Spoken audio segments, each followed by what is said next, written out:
Rajinikanth sir, Vande Bharat ஏற வச்சு எங்களுக்கு மெட்ரோவில் ஏற வைக்க தெரியாதா? இந்தியாவிலேயே மெட்ரோ வந்தே பாரத் அப்படிங்கிறது தமிழ்நாட்டு தான் அதிகம். வந்தே பாரத் இந்தியாவில் தமிழ்நாட்டு தான் அதிகம். திட்டமிட்டு இது போன்று பாஜக எதிராக விமர்சனங்களை முன் வச்சுட்டு வராங்க அப்படின்னு தமிழிசை சவுந்தரராஜன் சொல்லியிருக்காங்க.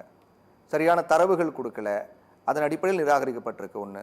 ரெண்டாவது, எல்லா செயலுமே இது போன்ற விவசாயிகள் பிரச்சனை வரும்போது இத்தனை 1000 நெல் மூட்டைகள் நனைஞ்சிருக்கு, அதுக்கு கிடங்கு அமைக்கல, அது திசை திருப்பறதுக்காக இது பண்றாங்க. இந்த எஸ்ஐஆர் பொறுத்த வரைக்கும் தொடர்ந்து குற்றச்சாட்டு திட்டமிட்டு முன்வைக்கப்பட்டு வராங்க அப்படின்னு சொல்றாங்களே.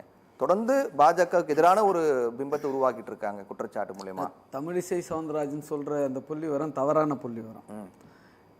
இந்தியாவிலேயே ஒன்றிய அரசு கொண்டு வந்திருக்கிற ரயில்வே திட்டங்களில் குறைவான திட்டங்களை கொடுத்திருப்பது தமிழ்நாட்டில் தான். அது வந்தே பாரதாக இருக்கட்டும் அல்லது தேஜஸ் எக்ஸ்பிரஸாக இருக்கட்டும், எல்லாமே மிக குறைவான ரயில்களை தான் தமிழ்நாட்டுக்கு கொடுத்துருக்காங்க அப்படிங்கிறது தான் புள்ளி வரும். இன்னொரு விஷயம் என்னென்னா, கடந்த ஒன்றிய அரசுடைய பட்ஜெட்டில், மோடி அரசுடைய பட்ஜெட்டில் ரயில்வே குறித்து, தமிழ்நாடு குறித்து ஒரு அறிவிப்பு கூட கிடையாது. உங்களுக்கே தெரியும், எல்லாருக்கும் தெரியும்.